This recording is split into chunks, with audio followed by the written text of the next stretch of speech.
बंदी छोड़ सतगुरु रामपाल जी परमेश्वर जी की जय हो। परम पिता परमात्मा सारी सृष्टि के रचनहार कुल मालिक असंख्य ब्रह्मांडों के स्वामी जगत गुरु तीनों लोकों में प्रवेश करके सबका धारण पोषण करने वाले राजाधिराज आत्माधार नाथों के नाथ देवों के देव महादेव सर्वेश्वर महेश्वर मृत्युंजय अजरो अमर आदि अनादि सनातनी प्रभु जगत पिता जगदीश्वर श्री श्री 1008 की उपाधि के वास्तविक अधिकारी अकाल मूर्त सौद स्वरूपी राम वासुदेव सर्वगतम ब्रह्म परम पूज्य प्रथम पूज्य परम संत परम पुरुष परम धनी परम दयालु सत्य कबीर हक्का कबीर अल्लाहु कबीर अल्लाहु अकबर बाखबर अल्लाह ताला जगत के तारणहार जगत के मुक्तिदाता जगत के जगन्नाथ हारे के सहारे हिंदुओं के राम मुसलमानों के अल्लाह सिखों के वाहिगुरु ईसाइयों के मसीह दया के सागर दया निधि करुणा के सागर करुणा निधि स्वयंभू परिभू संकट मोचन कष्ट हरण मंगल करण दुख भंजन अविगत कबीर निर्विकार निर्विषम परमात्मा अलय अलेख सतगुरु आदि अनादि सतगुरु असली मर्यादा पुरुषोत्तम असली राम असली कृष्ण असली घनश्याम असली मुरारी राजाओं के राजा महाराजाओं के महाराजा शहंशाहों के शहंशाह सम्राटों के सम्राट भगवानों के भगवान अल्लाहों के अल्लाह प्रभुओं के प्रभु मसीहाओं के मसीह सच्चे वाहिगुरु बाबाओं के बाबा पीरों के पीर सेठों के सेठ जगत सेठ सावड़सा सेठ सर्वगुण संपन्न अनंत कोटि कलाओं के स्वामी अनंत कोटि ब्रह्मांडों के नायक योगियों में महायोगी ध्यानियों में महाध्यानी सिद्धों में परम सिद्ध ज्ञानियों में तत्वज्ञानी ब्रह्म ज्ञानी महाज्ञानी परम ज्ञानी सर्वश्रेष्ठ ज्ञानी विज्ञानी युवा कबीर समरथ कबीर असंवाद अमित ओजा सच्चे रहनुमा करीम अल्लाह सुभान अल्लाह दुनिया के अंतिम पैगंबर 8 सितंबर 1951 से गांव धनाना जिला सोनीपत हरियाणा भारतवर्ष की पावन भूमि पे प्रकट रियल कल्कि भगवान श्री नारायण साकार हरि श्री बाबा साहेब शब्द स्वरूपी राम संत श्रोमणी सतगुरु रामपाल जी परमेश्वर जी के चरण कमल में साध संगति से जुड़े हुए देश विदेश से आप और हम सभी सत्सेवक भाई बहनों का अनंत कोटि दंडवत प्रणाम।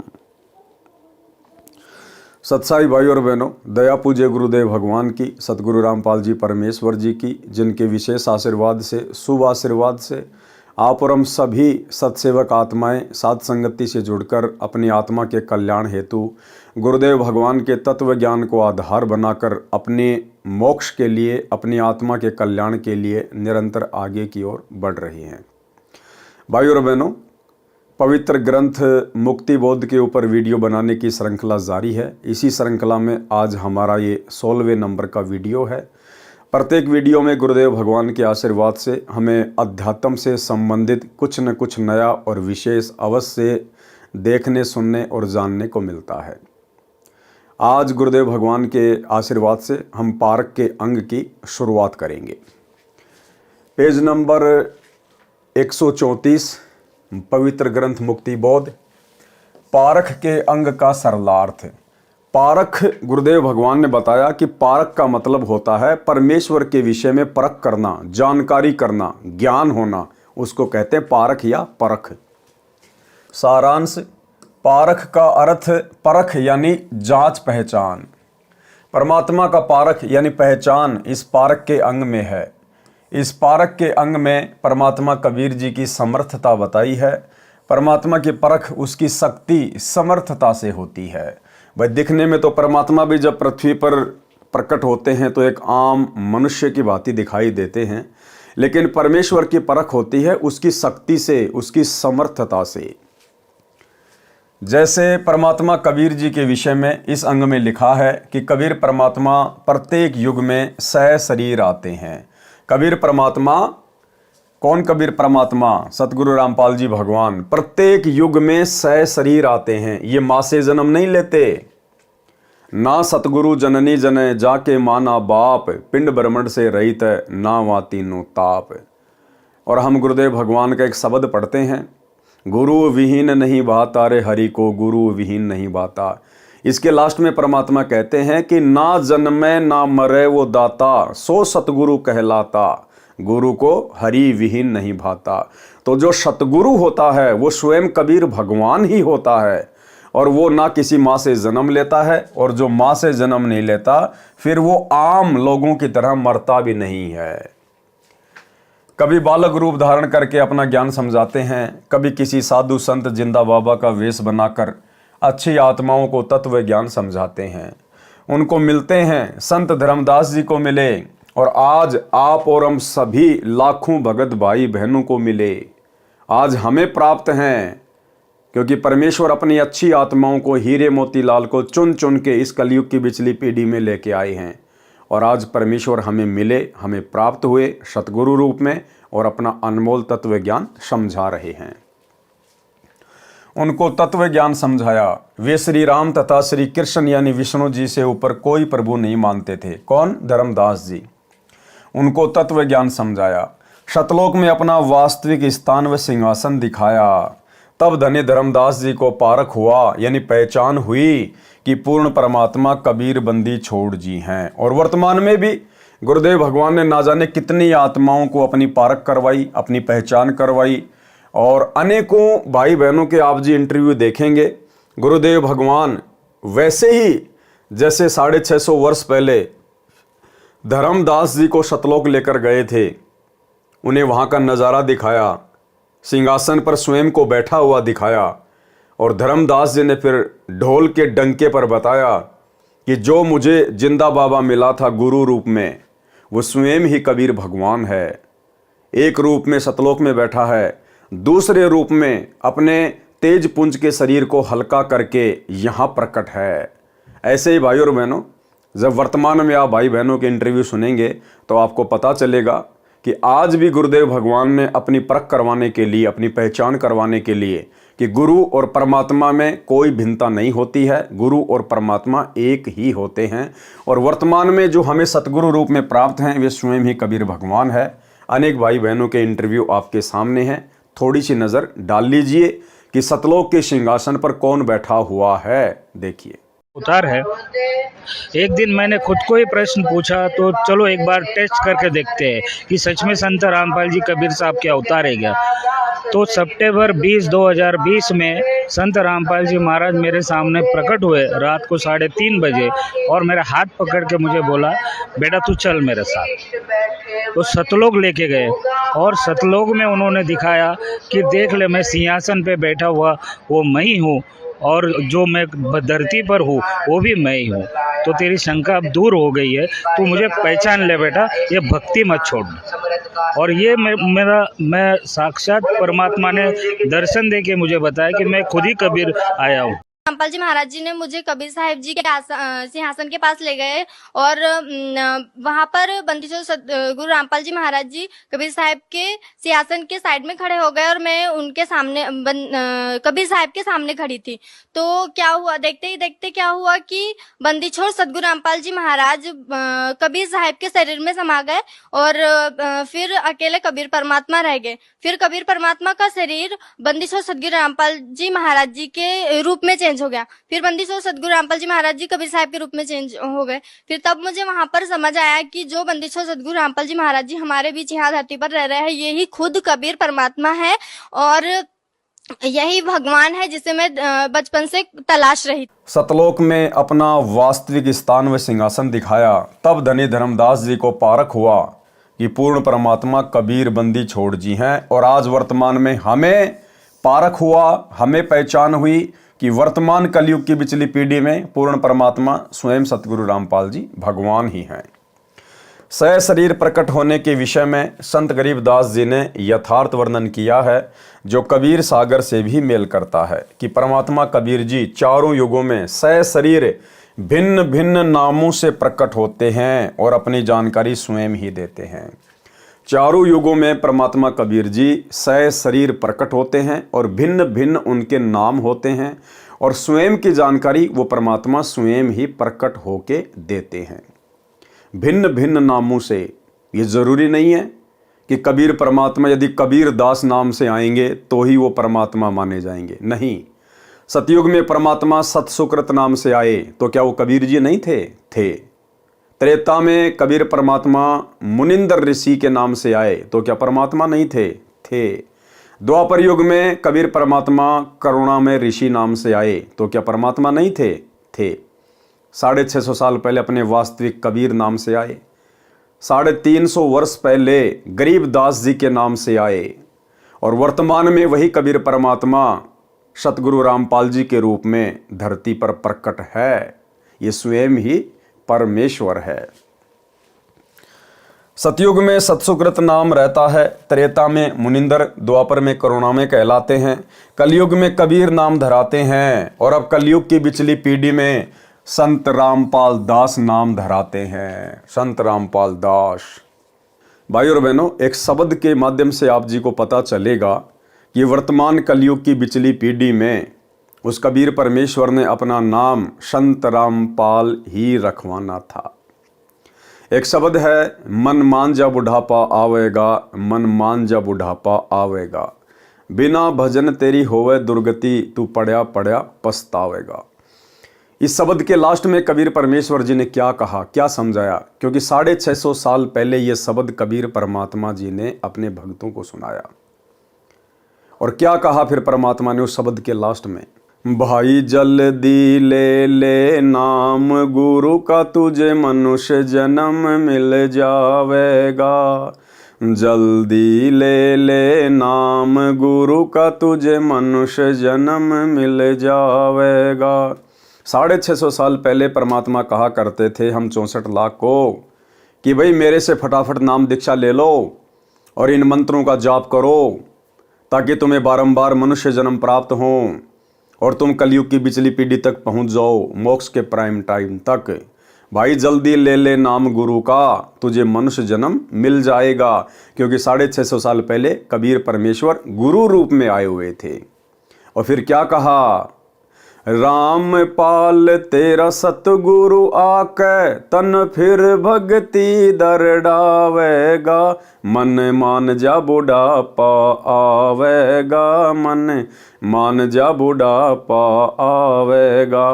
कि भाई जल्दी ले ले नाम गुरु का, तुझे मनुष्य जन्म मिल जाएगा, और रामपाल तेरा सतगुरु आके, तन फिर भक्ति दर डावेगा। फिर कलयुग की बिचली पीढ़ी में मैं कबीर रामपाल दास नाम से जाऊंगा और फिर वापस तुझे भक्ति पे लगाऊंगा। तो भाई और बहनों, 650 साल पहले ही परमेश्वर ने अपने वर्तमान कलयुग की बिचली पीढ़ी में संत रामपाल नाम से आने की भविष्यवाणी कर रखी है। इसलिए यहाँ कहा गया है कि परमात्मा प्रत्येक युग में सहशरीर आते हैं और भिन्न भिन्न नामों से आते हैं।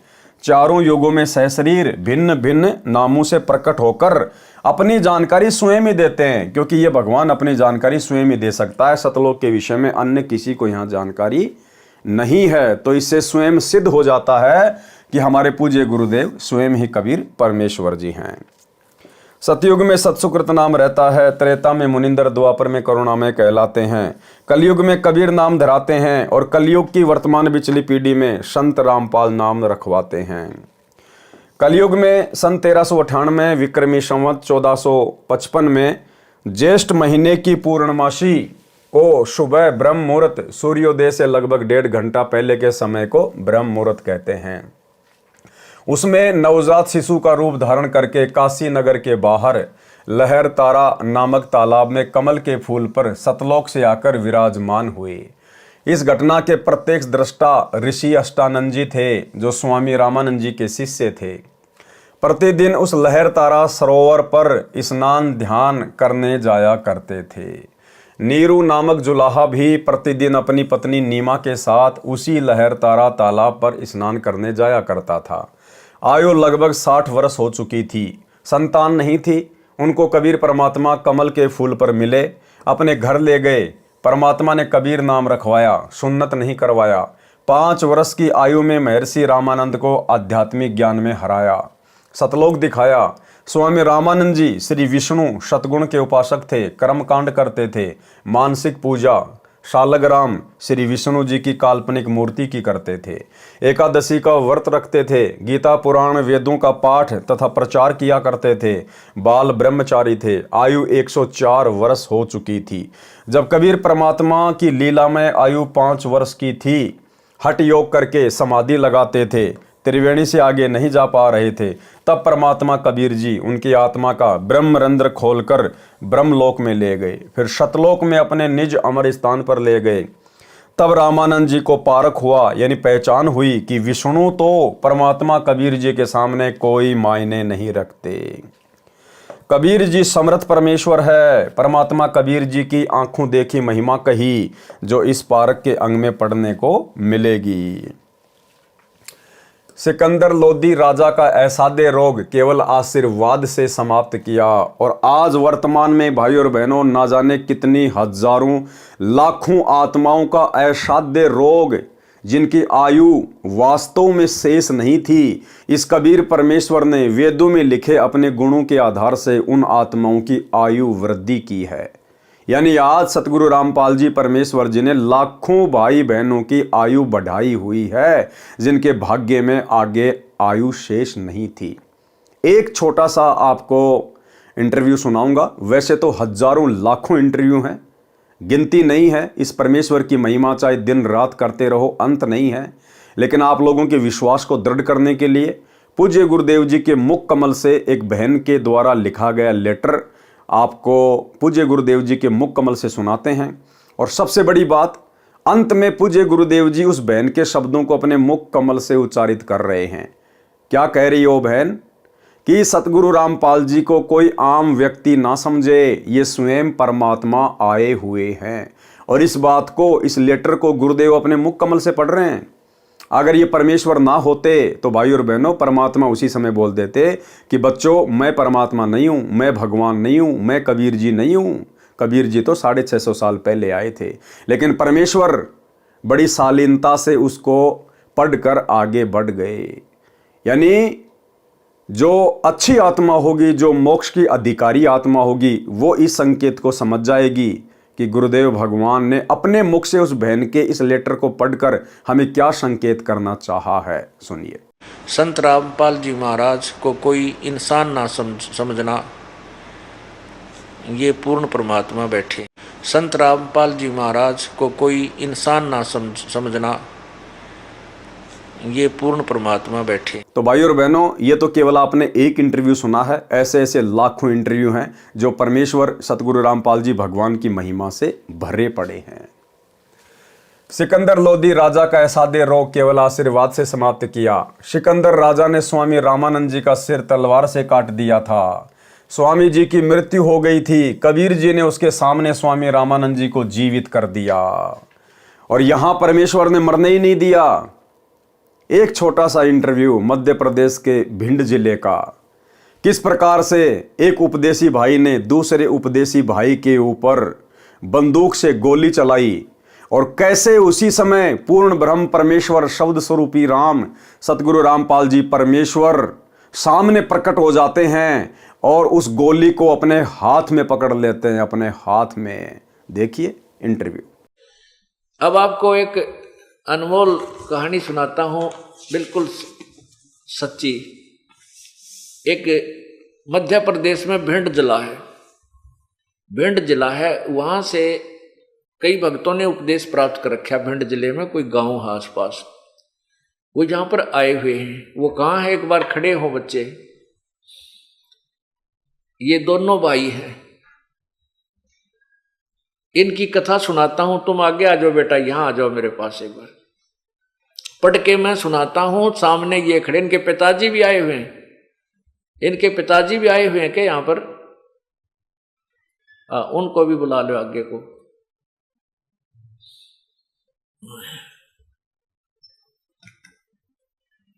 अब इनकी क्या कहानी है मैं पढ़कर सुनाता हूं आपको, और इनको आपके रूबरू करता हूं। मैं दास गजेंद्र सिंह, ये अपनी कथा लिखकर दी इन्होंने कि मैं दास गजेंद्र सिंह, मेरा बड़ा भाई नाम शिवभान सिंह उर्फ चट्टान सिंह उर्फ चट्टान सिंह, पुत्र श्री जयपाल सिंह, ग्राम है असोखर जिला भिंड, मध्य प्रदेश के रहने वाले हैं। दोनों भाई खेती बाड़ी का कार्य करते हैं। हम दोनों भाइयों में काफी दिनों से जमीन के बंटवारे को लेकर विवाद था। उसी के चलते दिनांक 12/6/2008 को समय सुबह 6 बजे बड़ा भाई बंदूक लेकर आ गया। जब मैं पशुओं को चारा डाल रहे थे, आकर कहा कि सावधान हो जा, और मुझ पर 10 फीट की दूरी से अपने हाथ में ली हुई 12 बोर की बंदूक से मुझ पर 2 फायर कर दिए, जिससे मेरे शरीर पर धुआं ही धुआं छा गया। मुझे गोली नहीं लगी और मेरा बड़ा भाई बंदूक लेकर भाग गया। और दूर जाकर मेरे बड़े भाई ने भगत राघवेंद्र सिंह को जाकर फोन करके बतलाया, ये राघवेंद्र सिंह आया है, उसको बुलाना। फोन करके जाकर बताया कि जब मैंने गोली चलाई तो मुझे सामने सतगुरु रामपाल जी महाराज ने अपने हाथों में, जब मैंने गोली चलाई तो सामने सतगुरु रामपाल जी महाराज ने अपने हाथों में स्वयं गोली लेते हुए, मुझे अपने हाथों में सतगुरु रामपाल जी दोनों गोली लेते हुए दिखाई दिए, जिससे मैं डरकर भाग आया हूं। आप देखो पुण्यात्माओं, ये सामने पूरा परिवार खड़ा है, कोई न सोचा आगे पाछे गपोड़ पेल दे होंगे, ये आपके समक्ष खड़े हैं। इस बड़े भाई ने अंदर आ जाओ तुम, ये तीनों, ये आ जाओ। अब ये 1 नंबर पर जो खड़े हैं ये इनके पिताजी हैं। आप ये शुभ नाम आपका? जयपाल सिंह। और दूसरे नंबर पर ये जिसने गोली मारी थी, क्या नाम आपका? शिवभान सिंह। और तीसरे नंबर पर ये लड़का जिसका गोली मारी थी, जिसके ऊपर अटैक किया था इस बड़े भाई ने, क्या नाम आपका? गजेंद्र सिंह। और जिसको इसने जाकर के बताई थी ये चौथे नंबर पर, क्या नाम आपका? राघवेंद्र सिंह। अब आपके समक्ष खड़े हैं, इनका पूरा फोटो लीजिए। पुण्यात्माओं, हम बहुत पहले सुना करते थे परमात्मा ऐसी लीला कर देता है। इनने सबने उपदेश ले रखा, भाई ने भी, पिता ने भी, पूरे परिवार ने भी, माता जी ने भी, और इस भाई राघवेंद्र सिंह। वहां काफी शिष्य हैं परमात्मा के। अगर ये भगवान की शरण में ना होते, अब ये शिवभान सिंह तो जेल में पड़ा होता, 20 साल की उम्र कैद होती, और ये गजेंद्र सिंह की मृत्यु हो जाती, पूरे परिवार उजड़ गया था, और ये माया यहीं रह जाती और घर का नाश हो जाता है। परमात्मा अपने बच्चों की ऐसे रक्षा करता है। अब इसने क्या बताया है? हाँ भी आप बताइएगा। आपको फोन किया, हाँ इसकी तरफ कर, हाँ जब गजेंद्र को तो परमात्मा ने बचा लिया, स्वयं आपके रूप में परमात्मा आए थे, जो कि अपने हाथ में गोली उन्होंने हाथ से दे दी थी, जो गोली उन्होंने फायर किया था। बोलो सतगुरुदेव की। और ये तुरंत ही भाग लिए, गोली लेके ये बंदूक लेकर भाग गया। हाँ, और तुरंत ही उसी समय हाँ, ये दोनों लोग हाँ, आपकी शरण में आए। 13 तारीख को आपके पास आ गए थे। ये 12 तारीख की बात है। अब आप बताओगे कुछ? हाँ बताओ, आपने क्या देखा? आपने देखा वहाँ? हाँ, हम तो वहाँ खड़े थे। हाँ देखिए, पास में ही खड़े थे। हाँ, हाँ। तो सुबह ये आया लड़का, हाँ, बड़ा वाला। अच्छा। तो उसने जो है आके इन्होंने कहा हुआ कि मेरी जमीन तुमने जोत ली है, छोटे वाले ने। हाँ। तो इसने ये लेके बंदूक, हाँ। और सुबह आके इन्होंने फायर शुरू कर दी। मम्मी ने इनको पकड़ा, अच्छा। बस वो क्या पकड़ लेती, उनको नहीं डांट पाया उन्होंने। इन्होंने फायर कर दिए। अच्छा।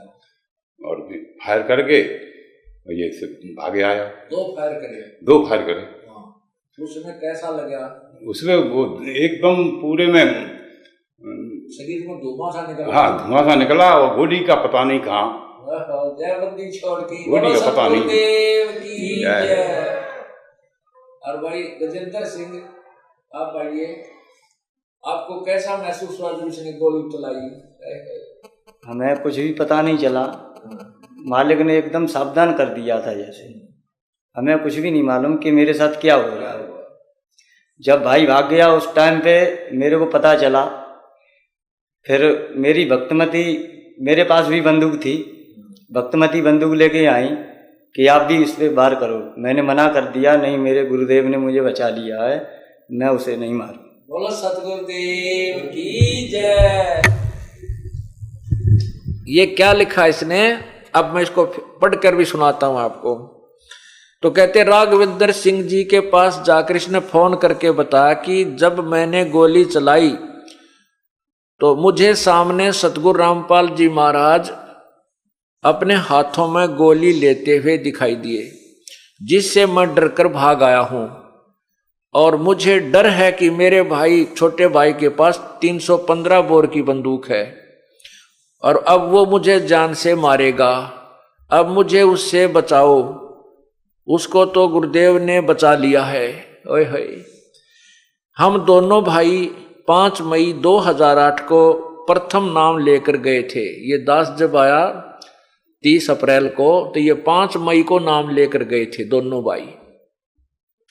और देख काल ने 1 महीने के बाद ही के जुल्म करना था, ये होना था इनके घर में, ये इनके ला बीतनी थी, इनका नाश होना था। और परमात्मा के चरण में आगे तन्नो के नो बसे रह गए।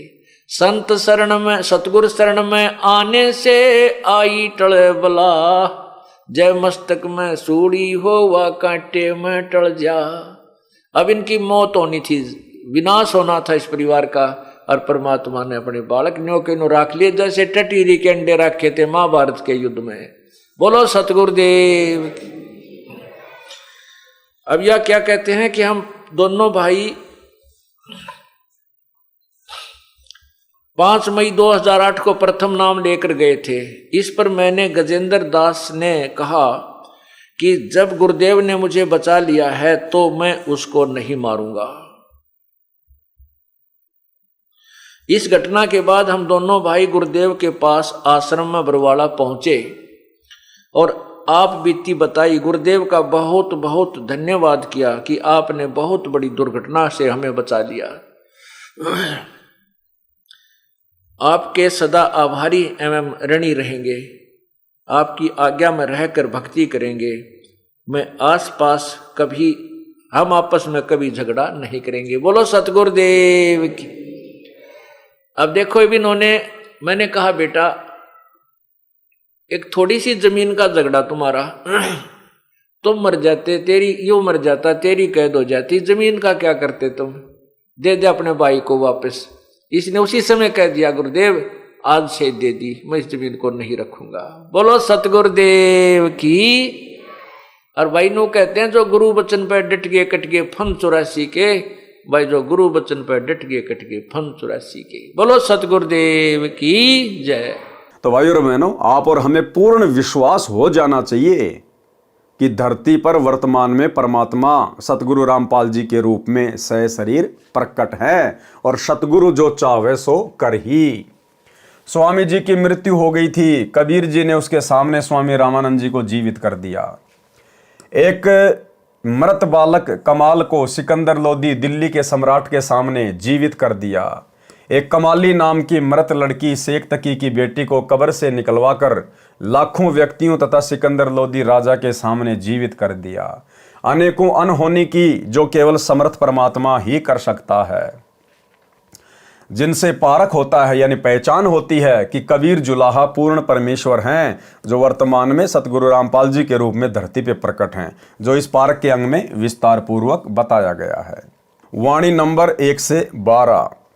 गरीब न्योली नाद सुबान गति लर भुवंग हमेश, जड़ी जान जगदीश है विष नहीं व्यापै शेष।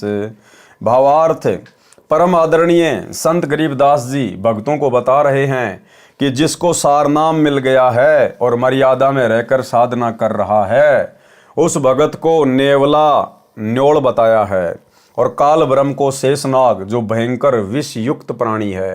जैसे नेवला जंगल में उत्पन्न एक नाग दमन जड़ी को नाकों द्वारा सूंघता है, यानी उसकी गंध को श्वासों में भर लेता है, तब अपने से कई गुना अधिक शक्तिशाली सर्प से लड़ाई करता है। सर्प के मुख के निकट जाकर उस जड़ी की गंध यानी स्मेल को श्वासों द्वारा छोड़ देता है। उस जड़ी के प्रभाव से सर्प को चक्कर आने लगते हैं। नेवला पुनः शीघ्रता से उस जड़ी को सूंघ कर आता है। उस समय तक सर्प भागने की कोशिश करता है। सर्प का दिल घबराने लगता है। नेवला सर्प के ऊपर मुंडी पर बैठकर उसकी नाक के पास जड़ी की गंध छोड़ता है। सर्प विवश होकर शांत हो जाता है। तब नेवला सर्प की मुंडी यानी फन को काटकर मार देता है। यहाँ पर बताया है कि जीव यानी भगत तो नेवला है जो सारनाम का सुमरण श्वासों से करता है, तथा काल ब्रह्म ज्योति निरंजन को शेष नाग जैसा खूंखार सर्प कहा है। सारनाम प्राप्त भगत रूपी नेवला काल ब्रह्म रूपी अजगर को सारनाम के सुमरण रूपी गंध छोड़कर पराजित करके सतलोक चला जाता है। कबीर परमेश्वर जी ने भी यही कहा है। कबीर जैसे फणपति मंत्र सुन राखे फण सकोड़, ऐसे बीरा मेरे नाम से काल चले मुंह मोड़। सरलार्थ, कबीर जी ने कहा है कि जैसे सर्प ने फन उठा रखा होता है, तो गारुडू कौन होता है? जो सर्प को वश में करने वाला। एक मंत्र बोलता है, उस मंत्र के प्रभाव से सर्प अपने फन यानी डोरे को शकोड़ यानी इकट्ठा करके भागने का विचार करता है। पहले डसने के मकसद से फन फैला रखा था। इसी प्रकार सारनाम से काल ब्रह्म भगत को हानि ना करके अपनी जान बचाने की चिंता करके चल पड़ता है, रास्ता छोड़ देता है। वाणी नंबर 2 से 5। गरीब हंस गवन करते नहीं, मान सरोवर छाड़, कौआ उड़ उड़ जात है खाते मांसाहाड़। गरीब मान सरोवर मुक्ति फल, मुक्ता हल्के ढेर, कौआ आसन ना बंद जय भूमि दिन सुमेर। गरीब कौआ रूपी भेष है ना प्रतीत यकीन, 68 का फल मेट कर भय दीन बेदीन। गरीब हंस दशा तो साध है, सरोवर है सत्संग, मुक्ता हलबानी चुगे चढ़त नवेला रंग। भावार्थ, उपरोक्त वाणियों में संत गरीबदास जी ने समझाया है कि जिस सरोवर में मोती होते हैं उस सरोवर पर हंस पक्षी ही रहते हैं, यानी हंस ही स्थायी निवास करते हैं, क्योंकि उनका आहार मोती ही होता है। हंस मछली या अन्य जीव जंतुओं का मांस नहीं खाता। कौवा पक्षी उस सरोवर पर नहीं टिकता। जिस प्रकार भाई और बहनों साध संगतियां परमेश्वर ने 2014 बरवाला कांड के बाद शुरू करवाई। साध संगतियों में शुरुआत में बहुत सारे भगत भाई बहन आए, बहुत आए, आंधी की तरह आए। लेकिन जब साध संगति में आने के बाद मालूम पड़ा कि यहाँ तो नियम बड़े तगड़े हैं भाई। अगर आपने रुकना है तो जीवित मरना पड़ेगा। लेकिन भाई और बहनों वो टिक नहीं पाए, क्योंकि सरोवर पर केवल हंस की खुराक होती है। हंस ही रुक सकता है क्योंकि उसकी खुराक मोती होती है। कौवा गलती से आ जाएगा लेकिन ज़्यादा देर टिक नहीं पाएगा, क्योंकि उसकी खुराक सरोवर पर नहीं होती। उसको तो बकवादों से मतलब होता है, इसलिए वो बकवाद करने के लिए फिर सरोवर को छोड़कर यानी साध संगत को छोड़कर, सत्संग को छोड़कर कहीं दूसरी जगह चला जाता है। तो साध संगति में वो आत्मा टिक नहीं पाई। वह कुछ देर आता है, वहाँ मांस नहीं मिलता, फिर मांस खाने के लिए कहीं और उड़ जाता है, यानी बकवाद करने के लिए, राजनीति करने के लिए, टाइम पास करने के लिए, स्टेडियम बनाने के लिए, हॉस्पिटल बनाने के लिए, राजनीति करने के लिए, गुंडों की सीबीआई जांच के लिए, आरक्षणों के लिए, दुनिया भर की बकवाद के लिए। भाई साध संगति में इन चीज़ों के लिए कोई जगह नहीं है। सत्संग को सरोवर कहा है और साध संगत हंस कहे हैं। साध संगत यानी हंस, परमेश्वर की अच्छी आत्मा, जिनको केवल भक्ति और भगवान से ही मतलब है, दुनियादारी से मतलब नहीं होता। तथा विकारी व्यक्ति कोई रूपी बताए हैं। भगत तो सत्संग प्रवचन रूपी मोती खाते हैं जो उनका आहार है, तथा शराबी कबाबी कोई रूपी हैं जो सत्संग में अधिक देर नहीं टिकते। परंतु भगत सत्संग छोड़कर अन्य स्थान पर नहीं जाते। जैसे सिनेमा देखना, नाचना, शराब का ठेका आदि स्थानों पर भगत नहीं जाते। तथा अन्य उपासना जो शास्त्र विरुद्ध है वह करने किसी देवी धाम, तीर्थ आदि पर नहीं जाते। जबकि हमारे बड़े भाई सतलोक आश्रम मैनेजमेंट हरियाणा वाले गुरुदेव के कलयुगी बेटा बेटी, भाई बंधु रिश्तेदार ये तो अयोध्या में जाके भंडारा लगाते हैं श्री रामचंद्र जी के भक्तों के लिए, ये तो नेपाल में जाके भंडारा लगाते हैं राम सीता विवाह महोत्सव में, ये तो गौशालाओं में जाके भंडारा लगाते हैं जहाँ पर यज्ञ हवन होते हैं महर्षि दयानंद वाले। तो ये हैं वो कव्वे, वह करने किसी देवी धाम तीर्थ आदि पर नहीं जाते। जो शास्त्र विरुद्ध साधना करने वाले पंथ हैं उनके अनुयायी हमारे ज्ञान पर विश्वास न करके 68 तीर्थों पर भटकते रहते हैं। उनको ये ज्ञान नहीं है कि जिन महापुरुषों ने जिस स्थान पर साधना की है उनके नाम से वे स्थान प्रसिद्ध हैं। आप भी वैसी साधना करो, उन तीर्थ स्थानों पर जाकर उन 68 तीर्थों का गुण यानी लाभ प्राप्त नहीं कर सकते।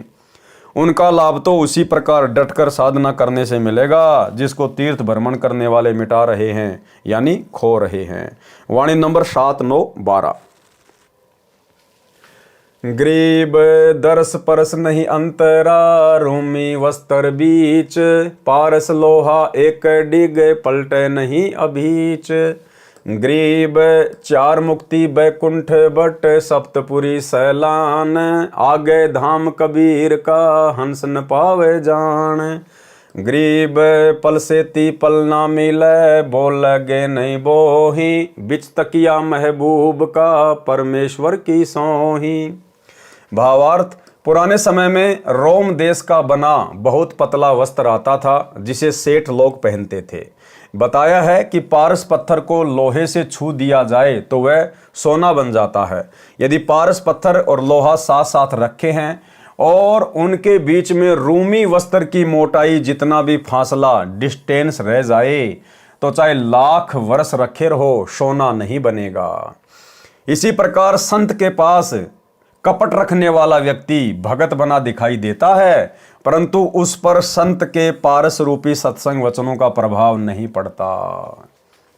इसी प्रकार भाइयों और बहनों, वैसे तो गुरुदेव भगवान ने अपने सत्संगों में अनेकों बार जिक्र किया है, लेकिन आपको लेटेस्ट वाला सत्संग सुनाएंगे जो हिसार जेल से आ रहा विशेष संदेश। गुरुदेव भगवान ने स्पष्ट कर दिया है कि तुम जिन सारनाम प्राप्त भक्तों के ऊपर अंधविश्वास करके चल रहे हो ना, धोखा खा जाओगे, धोखा। तो गुरुदेव ने स्पष्ट कर दिया कि बहुत सारे भगत आपको ऐसे दिखाई देंगे जो हमारे साथ भी रहते हैं, सारनाम भी ले रखा है, लेकिन अंत में जब उनके कर्मों का पता चलता है तो हम भी सिर में हाथ मारते हैं। सुनिए गुरुदेव का छोटा सा सत्संग। फिर वो बताते हैं, गरीब कोट वर्ष करे साधों की, पत्थर का जल में क्या भीजे। चंदन बन में रंग लागे, एक बांस बिठन भी ना सीधे। परमात्मा गरीबदास जी कितना प्यारी व्याख्या करते हैं कि कोटि वर्ष करे संगत संतों की, सतगुरु की, पत्थर का जल में के भीजे। पत्थर को पानी में डाल दो कितने में, और 100 वर्ष के बाद निकाल लो, उसका कभी असर नहीं। उसको एक दूसरे एक साथ बिठा दो, जब आगे निकलेंगी चिंगारी पाटेगी, जबकि पानी से तो सब नरम हो जाते हैं। इसी प्रकार बताया है कि जो निकम्मी आत्मा है, पत्थर हो चुके हैं काल के बकवाद कर करके, वो सत्संग में कितने दिन रहोगे कभी असर नहीं हो, उन बकवाद करनी ही करनी।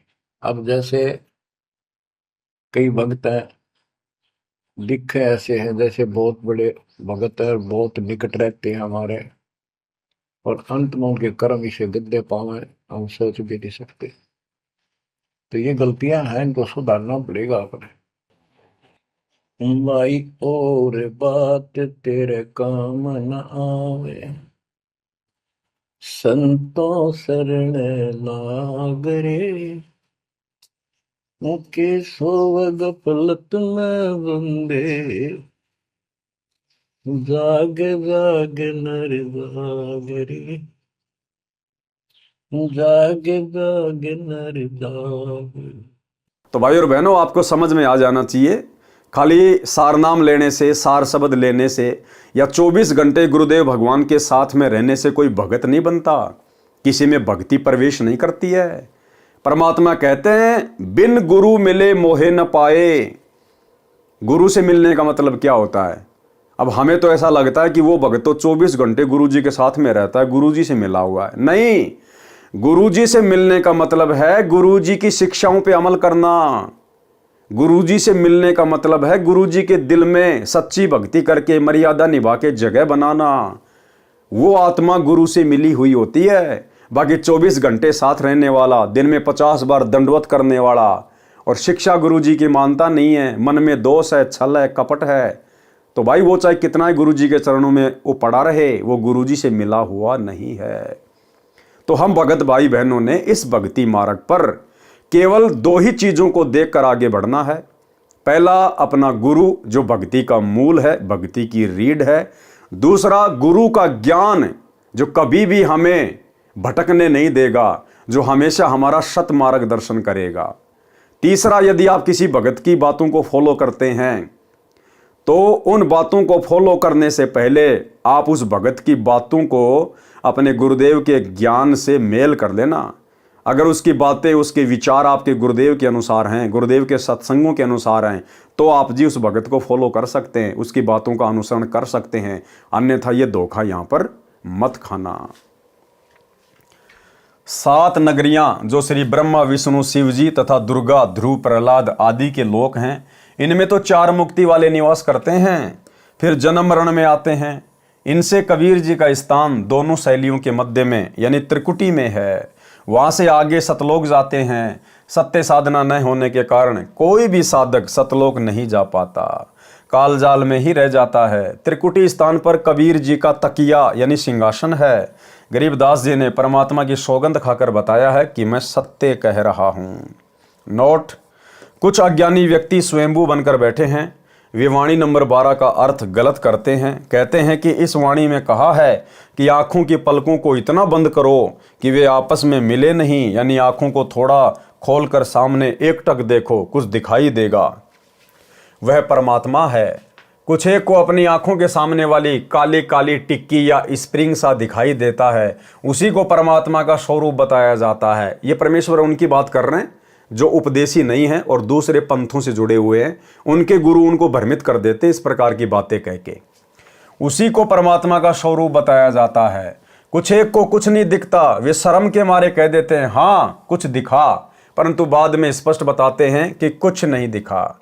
गुरुजी ने बार बार कहा तो हाँ भर ली थी। ऐसे दोनों प्रकार के भ्रमित व्यक्ति हमारा ज्ञान समझकर मेरे यानी संत रामपाल के पास आए और दीक्षा ली। तब बताया, उनको मैंने समझाया। किसने? गुरुदेव भगवान ने। उनको मैंने समझाया कि भक्ति की प्रेरणा पूर्व जन्म के शुभ संस्कारों के कारण होती है।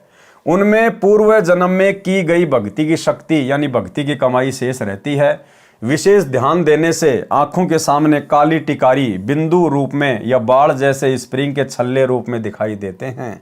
यदि फिर से शास्त्र विधि अनुसार सत्य साधना करने को नहीं मिलती तो इसी जन्म में कुछ समय उपरांत दिखाई देना बंद हो जाती हैं, क्योंकि वह खर्च हो जाती हैं। मेरे को रामपाल दास को बचपन से ही ऐसी वस्तुएं आंखों के सामने दिखाई देती थी। देखो, यहाँ गुरुदेव भगवान अपने आप को छुपा रहे हैं। ये परमेश्वर हैं, इनकी आंखों में ऐसा कुछ नहीं है, क्योंकि इनकी शक्ति से तो दुनिया को दिखाई देता है। परमेश्वर तो दुनिया को भक्ति देने आए, स्वयं भक्ति करने नहीं आए। भक्ति करने की एक्टिंग, भक्ति करने की लीला तो केवल इसलिए कर रहे हैं ताकि हम अपने गुरुदेव भगवान से शिक्षा लेकर और उनके जैसा बनने का प्रयास करें। अन्यथा इस परमेश्वर को भक्ति करने की, मंत्र जाप करने की, आरती करने की आवश्यकता नहीं है। तो यहाँ अब गुरुदेव जो बात बोलने जा रहे हैं वे अपने आप को छुपा रहे हैं आप और हमें समझाने के लिए। मेरे को रामपाल दास को बचपन से ही ऐसी वस्तुएं आंखों के सामने दिखाई देती थी। सोचता था कि मेरी दृष्टि कमजोर है। अब बताओ, परमेश्वर है भाई, अंतर्यामी हैं, क्या इनको पता नहीं कि आंखों के सामने जो आ रहा है वो क्या है? अरे जगत गुरु किसको कहते हैं? जो पूरे संसार को ज्ञान देता है उसको कहते हैं जगत गुरु। तो क्या जगत गुरु को इस बात का नहीं पता चलता कि मेरी आंखों के सामने जो मुझे काली काली रेखाएं दिखाई दे रही है वो क्या है? लेकिन यहाँ गुरुदेव अपने आप को छुपाते हुए आप और हमें समझाने के लिए कह रहे हैं कि यदि आप में से किसी भगत भाई बहन की आंखों के सामने इस प्रकार के अनुभव होते हैं, रेखाएं दिखाई देती हैं, तो वो क्या हैं? आप और हमें चिंतित होने की आवश्यकता नहीं है। इसलिए गुरुदेव हमारी शंका का समाधान स्वयं के ऊपर लेकर कह रहे हैं। सोचता था कि मेरी दृष्टि कमज़ोर है, जिस कारण से ये काली काली टिकारियाँ दिखाई दे रही हैं। सन 1988 में गुरुजी से दीक्षा लेने के पश्चात वे और अधिक हो गई, यानी भक्ति करने के कारण और ज़्यादा हो गई। तो चिंता बढ़ गई कि शायद आँखों की दृष्टि और कम हो गई है। चेक करवाया तो आँखें ठीक मिली। देखो ऐसी लीला करता है ये परमात्मा। एक सत्संग में गुरुदेव भगवान ने बताया कि जब ये परमात्मा धरती पे आता है ना, इसको कोई पहचान नहीं पाता। ये काल भी धोखा खा जाता है कि भाई ये वो परमात्मा नहीं हो सकता, उस परमात्मा का भेजा हुआ कोई संत नहीं हो सकता। ना ना ना ना, वो तो आग लगा दे यहाँ पर। अगर उसके साथ कोई इस प्रकार से दुर्व्यवहार कर दे तो वो तो आग लगा दे। उसकी शक्ति बड़ी अपरंपार है, अथाह है, अगाध है। तो काल भी धोखा खा जाता है इस परमेश्वर की लीला में जीवन को देखकर, और वो भी छोड़ देता कि छोड़ो कोई आम संत है, कोई सिद्धि वाला। एक छोटा सा सत्संग गुरुदेव संकेत कर रहे हैं कि जब वो परमात्मा कोई लीला अपने हाथ में लेता है तो वो इस कदर करता है कि काल भी धोखा खा जाता है। फिर जीव की बेचारे की क्या औकात, सुनिए। अंतर्यामी थे, लेकिन लीला जो भगवान करते हैं, जैसे 120 वर्ष धानक रूप में, जुलाई रूप में काशी में रह गए, कोई आज तक नहीं समझ पाया वो भगवान थे। आज समझ में आ गया कि वो परमात्मा थे और हैं और रहेंगे। तो ये लीला ऐसी गजब की करता, कोई सोच भी नहीं सकता यूं भगवान है रह कैसे।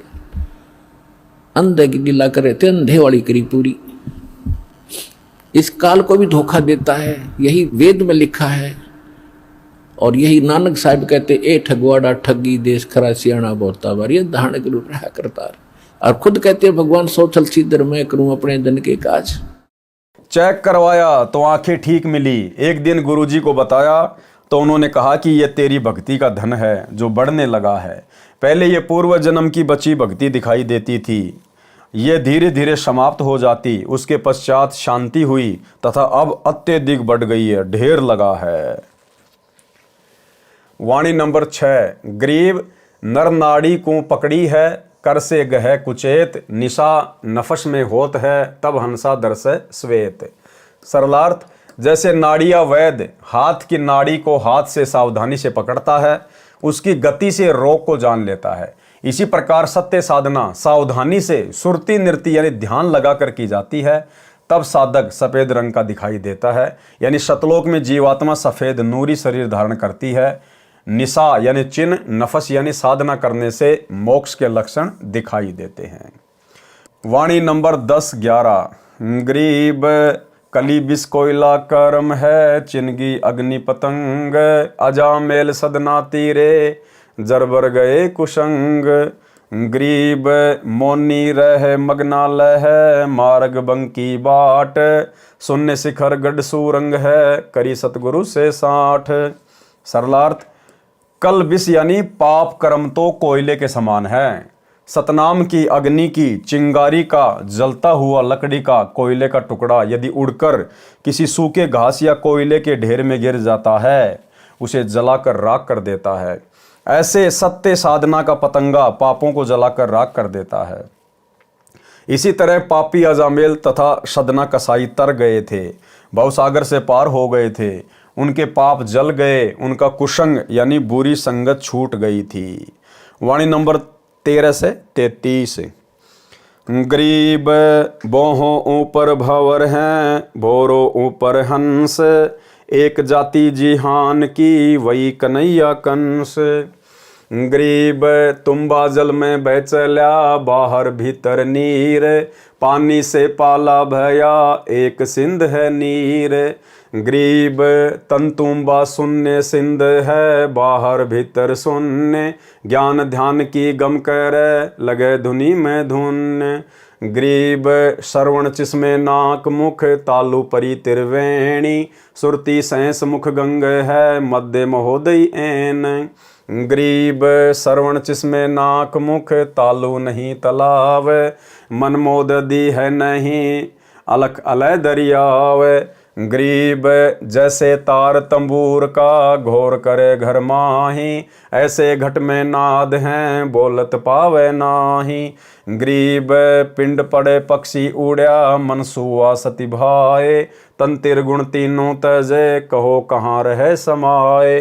गरीब कुंडली में कुलफ है, तहाँ वहाँ मन का बास, पिंड परे पावे नहीं जो फूलन में बांस।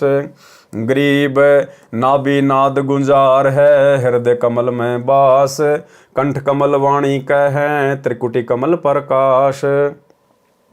गरीब रिंचक नाव निनाव हैं, सुरती नृति के मध्य, हद्दी भूले हद्दी में बेहद्दी बेहद्दी। गरीब सुरती सुई नाका नीरख, तिल में तालिब तीर, 64 सिंध बह जहाँ पट्टन घाट हमीर। गरीब नैनों में जल कित बैसै, आत्म ताल समोए, बिन बादल बरसै सदा दिल दरिया को धोए। गरीब हृदय हरि दरियाव है, नयन घटा बरसंत, कारे धोरे बदरा कोई साधु निरसंत। गरीब लोर लहर उठे सदा, कारी घटा सुपेद, ब्रह्मा अक्षर क्या लिखे भीगे चारों वेद।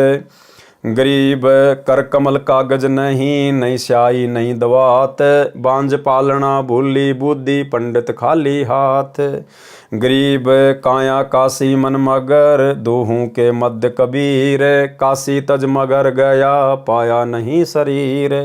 गरीब काया काशी मन मगर, अरस कुरस बीच मुकाम, जहाँ जुलैदी घर किया आदि अंत विश्राम। गरीब श्वेत वर्ण शुभ रंग है, नगरी अकल अमान, तन मन की तो गम नहीं निज मन का स्थान। गरीब निज मन ऊपर परम पद, राग रूप रघुवीर, दूजे की तो गम नहीं तहाँ वहाँ महल कबीर। गरीब निज मन सेती मन मुआ, मन सेती तन दे है, देही में कुछ ना हुआ नाहक लाई खे। गरीब शुभ रंग से सब रंग हैं, जेते रंग जिहान, काया माया कल्प सब सिरजी चारों खानी। सरलार्थ, शरीर में आँखों के ऊपर बोहों शैली के ऊपर भंवर एक बहते जल के चक्र समान मार्ग है, उससे आगे हंस यानी जीवात्मा पहुंचकर एक समान हो जाती है। सत्य साधक ब्रह्मा विष्णु तथा शिव के समान शक्तिमान हो जाते हैं। इसलिए कहा है कि परमात्मा की भक्ति से एक जाति यानी भगत हो जाते हैं। जो पाप करते हैं वे कंस की श्रेणी में हो जाते हैं, जो अच्छे कर्म करते हैं वे श्री कृष्ण जी की तरह आदरणीय हो जाते हैं। सब जीव परमात्मा की शक्ति के अंदर ऐसे ओतप्रोत हैं जैसे सूखे तुम्बे को सुराख करके जल में डाल दिया जाता है तो उसके अंदर भी जल तथा बाहर भी जल तथा उसको गति जल से मिलती है। इसी प्रकार जीव परमात्मा की शक्ति से भ्रमण करता है, अच्छे बुरे जन्मों को कर्मों के अनुसार प्राप्त करता है।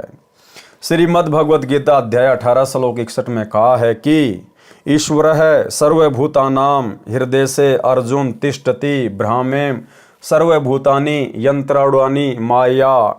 अर्थात हे अर्जुन, शरीर रूप यंत्र में आरूढ़ हुए संपूर्ण प्राणियों को अंतर्यामी परमेश्वर अपनी माया से उनके कर्मों के अनुसार भ्रमण करता हुआ सब प्राणियों के हृदय में स्थित है यानी विराजमान है। गीता अध्याय 18 श्लोक 62 में कहा है कि तम एव शरणम गच्छ सर्वभावेन भारत तत्प्रसादात प्राम शांतिम स्थानम प्रापेशी शाश्वतम। अर्थात गीता ज्ञान देने वाला प्रभु कह रहा है कि हे भारत, तू सब प्रकार से उस परमेश्वर की ही शरण में जा।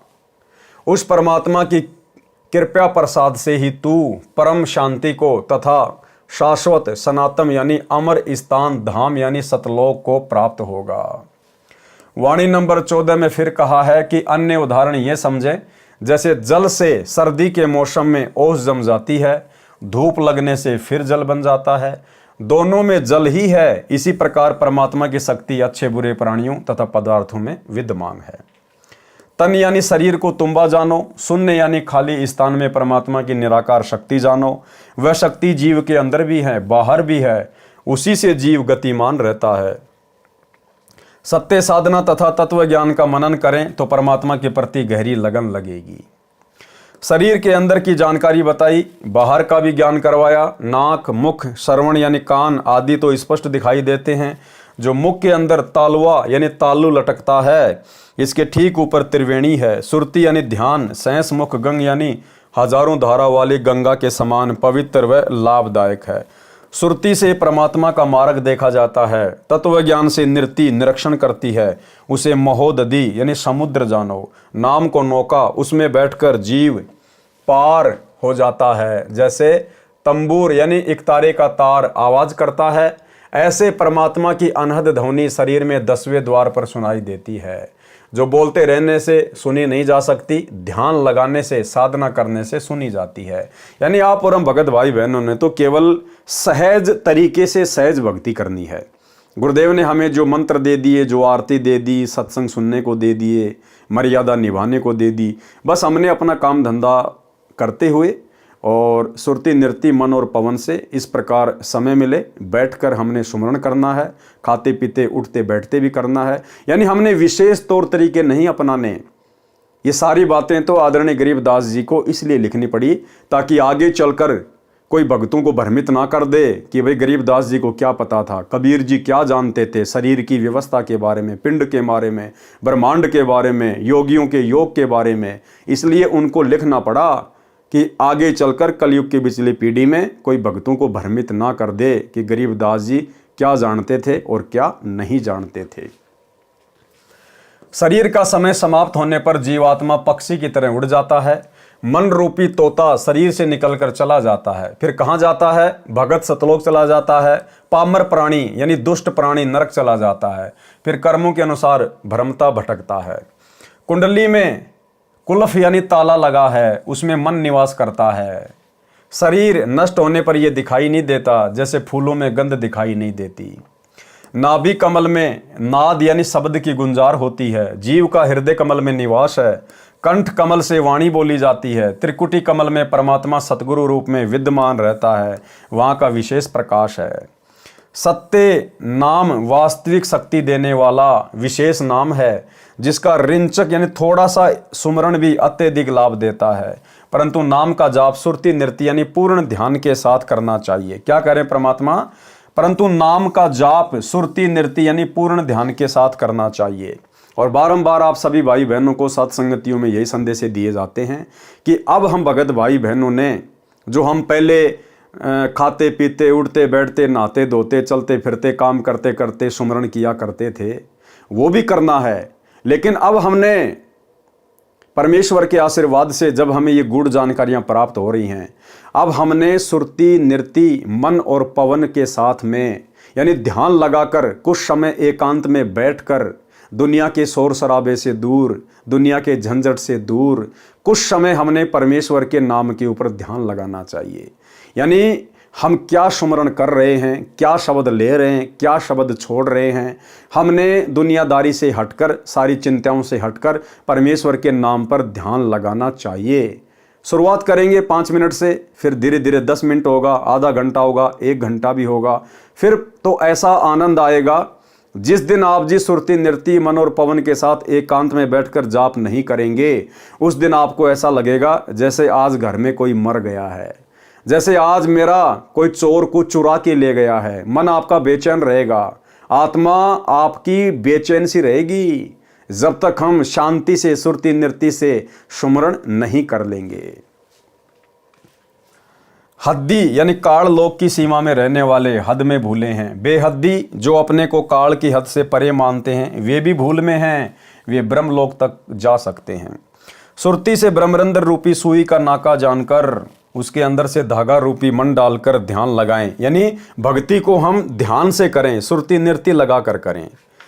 ब्रह्मरंध्र में परमात्मा दिखाई देगा। उसी ब्रह्मरंध्र के पास 64 समुद्र बह रहे हैं। यानी ये सूक्ष्म व्यवस्था है हमारे शरीर के अंदर की। नैनो यानी आंखों में जल दिखाई नहीं देता, आत्मा में आंसू जल का सरोवर समाया है। सत्य साधना करने से परमात्मा के प्रति प्रेम उत्पन्न होता है। आंखों में आंसुओं की धारा बह चलती है, इसे बिन बादल की बारिश कहते हैं। सत्य साधना पाप नाश करती है, दिल रूपी दरिया स्वच्छ होती है, यानी साधक नेक दिल का व्यक्ति हो जाता है। हृदय में परमात्मा का प्रेम रूपी दरिया है, उस दरिया का जल आंखों द्वारा बरसता है। उस बारिश के उद्गम स्थल त्रिकुटी को, जिसके कमल की 2 पंखुड़ियां हैं, एक सफ़ेद और एक काली, बादल यानी पंखुड़ी हैं, उस कमल दल तक कोई साधु पहुंचता है जो उस स्थान को देखता है। परमात्मा के प्रति प्रेम होने पर साधक की आत्मा में परमात्मा के प्रति सदा प्रेम की उमंग काली सफ़ेद यानी घनघोर घटा की तरह उठती है। प्रेम की भाषा चारों वेदों में नहीं है, चारों वेदों का सार परमात्मा में प्रेम उत्पन्न होना ही है। कबीर परमात्मा ने कहा है कि कबीर पोथी पढ़ पढ़ जग मुआ, पंडित भया न कोई, 2.5 अक्षर प्रेम के पढ़े सो पंडित होई। अर्थात ब्रह्मा जी को चारों वेदों का ज्ञाता माना जाता है। वे सदा वेदों को पढ़ते हैं तथा अन्य को समझाते हैं।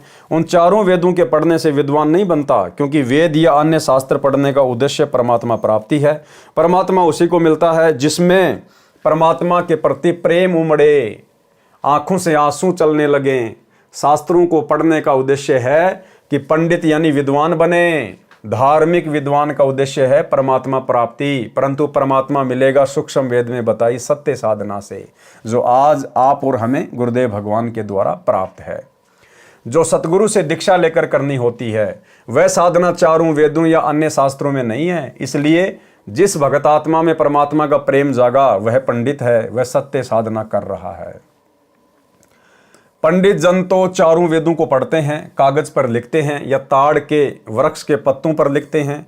ताड़ के पत्तों पर शाही कलम की आवश्यकता नहीं होती है, उसमें परमात्मा प्राप्ति का मार्ग नहीं है। उन पंडितों की तो ऐसी दशा है जैसे बांझ स्त्री बच्चे का पालन छोटा झूला लिए हो, उसे भूल लगी है, उसके पालने में उसकी पुत्र पुत्री नहीं लेट पाएगी। फिर उस पालने का औचित्य क्या रह जाता है? जैसे बांझ स्त्री संतान बिना खाली हाथ है, ऐसे वेदों वाले विद्वान खाली हाथ हैं, उन्हें परमात्मा नहीं मिल सकता। भाई और बहनों, ध्यान रखना, यहाँ परमात्मा केवल आप और हमें या जगत वाले भाई बहनों को जो वेदों को ही सब कुछ मानते हैं, उनको समझाने के लिए यहाँ पर बांझ स्त्री का उदाहरण दे रहे हैं। वर्तमान में गुरुदेव भगवान की संगत में उनकी कोई ऐसी शिष्या जिसको संतान उत्पत्ति नहीं है, आम सांसारिक परिभाषा में जिसे बांझ कहा जाता है, हालांकि वो बांझ नहीं है। ना तो वो जगत वाली बहन जिसके संतान नहीं है, ना तो वो बांझ है, और ना इस भक्ति मार्ग में जो हमारी गुरु बहन है, ना वो बांझ है। वो बहनें, वो माताएं इस संसार की सर्वश्रेष्ठ आत्माएं, सर्वश्रेष्ठ आत्माएं। आप और हम भगत भाई बहन जिनके 2-2 बच्चे, 3-3 बच्चे या किसी के 1 बच्चा है, आप और हम तो उनके नाखून के बराबर भी नहीं है। इस भक्ति मार्ग में जिन माता बहनों के संतान नहीं है, आप और हम फिर भी अपना पैर काल के जाल में फंसा सकते हैं। आप और हमारा फिर भी चांस कम है। लेकिन यदि वो माता बहनें जिनको वर्तमान में संतान नहीं है, और उनको वर्तमान में संतान विशेष तौर पर गुरुदेव भगवान के आशीर्वाद से नहीं है, वो परमात्मा की विशेष आत्माएं हैं, उनका किसी के साथ में कोई झंझट ही नहीं है, उनका पिछले जन्म जन्मांतरों का किसी के साथ कोई ऋण नहीं है, इसलिए उनके संतान नहीं है। वो तो बिल्कुल प्योर आत्माएं हैं, प्योर। अगर वे आत्माएं दृढ़ विश्वास करके अपने गुरुदेव भगवान के प्रति अगर भक्ति पर लगी रहें, उनका तो बेड़ा 101% पार है इसी जन्म में।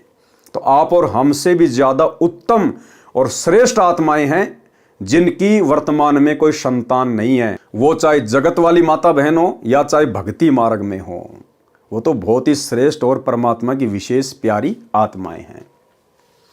परमेश्वर कबीर जी भारत देश के काशी बनारस शहर में 120 वर्ष लीला करके मगर नगर में पैदल चलकर मरने गए थे। मरने का मतलब है परमात्मा वहां से अपने सतलोक को प्रस्थान करने के लिए गए थे। ये सांसारिक भाषा के हिसाब से लिखा है गुरुदेव भगवान ने।